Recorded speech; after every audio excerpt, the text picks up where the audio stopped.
दोस्तों नमस्कार। और आज मैं अपने रमेश अंकल के खेत में हूँ और ये देखिए पूरा खेत उनका ही है।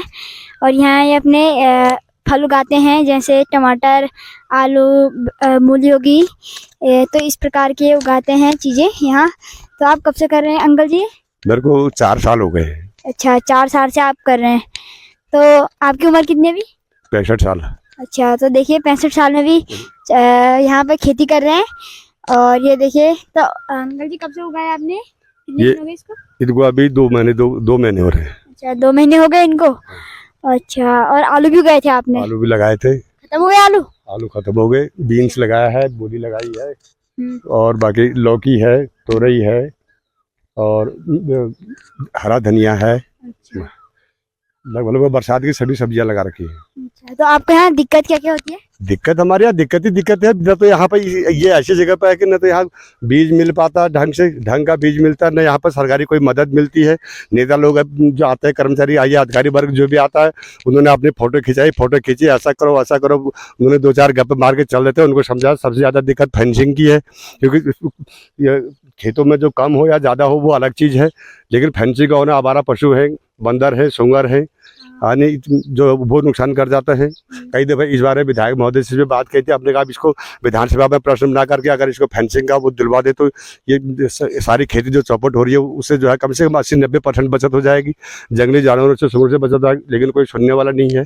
मदद के सरकारी योजनाओं के नाम पर खाली कहा जा रहा है कि आय दुगनी होगी, लेकिन हमें आज तक इस मामले से कभी कोई किसी प्रकार की कोई मदद नहीं मिली। अच्छा, तो ये आपने लगा तो रखे हैं बाड़, ये कहाँ से? ये फेंसिंग जो थी ये देव में आजीविका में लगाई, इसमें भी बंदर बांट हुई। अब मनमानी तरह से दिए गए। जब तक क्या गया इसका, तो ये जो देने वाले थे उन्होंने जब कभी 60 रुपया साल से शुरू करके 400 रुपया करके 5-5 हज़ार रुपया उन्होंने किराया बढ़ा दिया उसका। और ये फिर बाकी मैं अपनी यहाँ से मैं खरीद के लाया जाल। फिर तो आप एक किराए पे लेते हैं? ये पहले किराए पे थे, मैं फिर यहाँ से जो है 2-4 बंडल किराए पे लिए थे, बाकी ये कम से कम 15-20 बंडल में खरीद के लाए थे। तो आपके कितने के पड़े? ये तो बहुत महंगे बैठ रहे हैं। ये कम से कम 5-5.5 हज़ार रुपये का एक बंडल बैठता है, जो 15 मीटर होता है। अच्छा। अब उस हिसाब से कम से कम इसमें 1-1.5 लाख की फेंसिंग लगी है। अच्छा, तो आप दिन में यही रहते हैं? हाँ, दिन में ही रहता हूँ। अच्छा, तो यहाँ पे कुछ फायदे भी आपको होते होंगे? फायदा क्या है उसमें? यह है कि चलो अपने सब्जीबाजी जो है, मैं ज़्यादा जैविक सब्जी का काम करता हूँ, कुछ नहीं तो अपने खाने के लिए हो जाता है। बाकी यहाँ पर मार्केटिंग भी ऐसी नहीं है कि जो जैविक सब्जी का आप कर सके, क्योंकि हमारे यहाँ पे इतनी छोटी मार्केट है कि ये लोग मार्केटिंग का रेट दे करके देते हैं। कि जैसे आलू, हमारा जो जैविक आलू है ये कम से कम 30-35 रुपये किलो से नीचे बैठता ही नहीं है, गोबर वगैरह डाल के। लेकिन बाजार का रेट अगर 15 रुपये किलो होता है तो उसको बेचने में जो है बाजार व्यवस्था जो है ये नहीं हो पा रही यहाँ पर। अच्छा, तो ये आप दुकानों में बेचते हैं? हाँ, यहाँ पर लोकल दुकान में है, लोकल दुकानों में ही दे देता है, क्योंकि बाहर का तो कोई यहाँ पर कोई इस तरह का कोई विपणन व्यवस्था नहीं है कि जिसको हम इस मार्केट को ये सामान जो है बाहर दिया जा सके। अच्छा, तो आपको ये जब टमाटर आपने उगाए तो ये आपको कितने के पड़े, इसका बीज मतलब? ये टमाटर का बीज जो है, अब यहाँ तो बीज भी नहीं मिल पाता वैरायटी का, जो हल्द्वानी वगैरह से मंगाते हैं, जो मिल गया उसको ले आता है। कम से कम ये 1200-1400 रुपये का पैकेट लगा करके।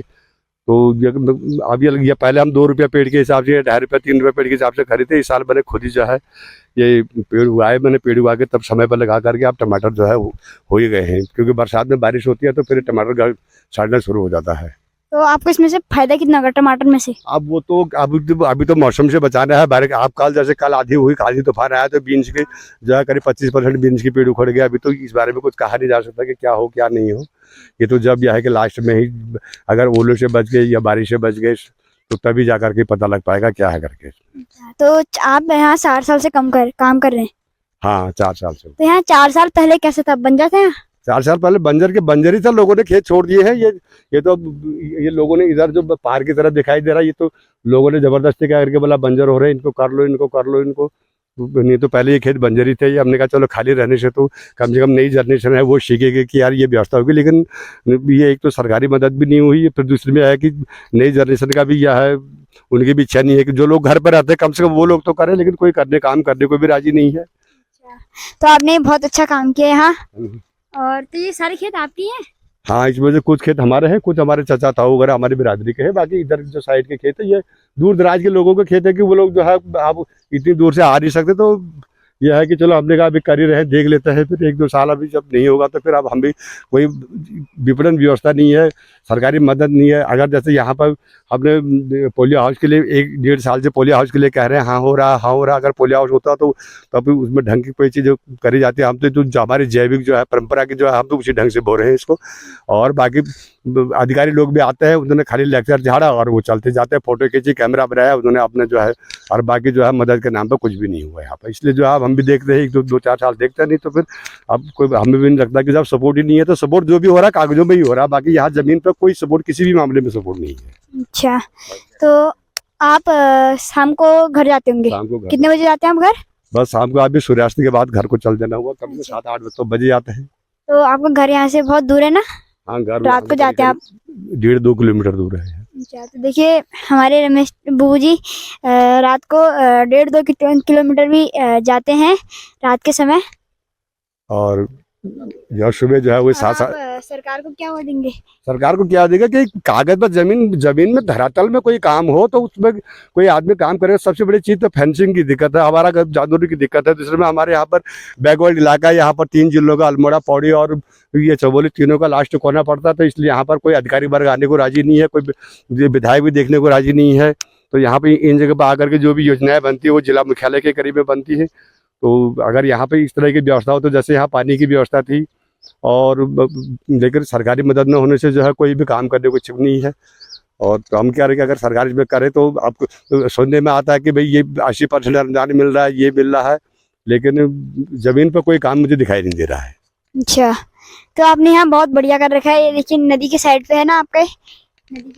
नदी की साइड पे है, लेकिन वही मैंने बताया ना कि सुगर का और हमारा ये बंदर और सुगर, ये दिन भर हमारा गाय वगैरह पे यही दिक्कत है नदी के किनारे होने में। आजकल हमारा गाय भी ज्यादा हो गई है यहाँ, बहुत ज्यादा हो गई है। हमारा गाय भी कम से कम 15-20-25 गाय तो वैसे ही है। तो मैं आपसे बहुत बहुत धन्यवाद करूंगा कि आपने मुझे अपना कीमती समय दिया। तो और आपकी ये जो आपने खेती कर रखी है, इसमें आपकी कमाई दिन दुगनी रात चौगुनी हो जाए। बहुत बहुत धन्यवाद। हमारे पास ये काम करती है, हम तो ये सोच के चलते हैं कि चलो इन्हीं की मजदूरी निकल जाए, वही बहुत है, बस है ये। और हमारा टाइम पास। आप बहुत बढ़िया काम करते हो, तो thank you uncle ji. Thank you sir.